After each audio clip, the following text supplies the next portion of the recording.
Sa aking mga kabata ni Dr. Rizal, kapag ang bayan sadyang may big sa kanyang salitang kaloob ng langit, sa nilang kalayaan, nasabing nasapit, katulad ng ibon na sa'yo papawid.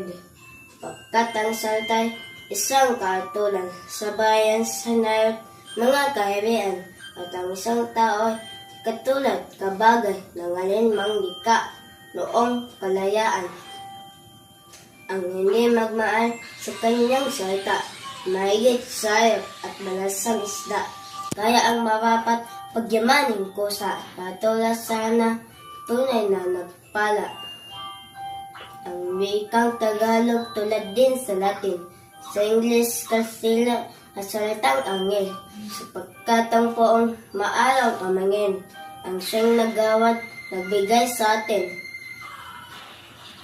Ang salita natin hawad din sa iba, na may alfabeto at sariling letra, na kaya nawalay dinatnan ng sigwa, ang luntay sa lawa noong dakong una.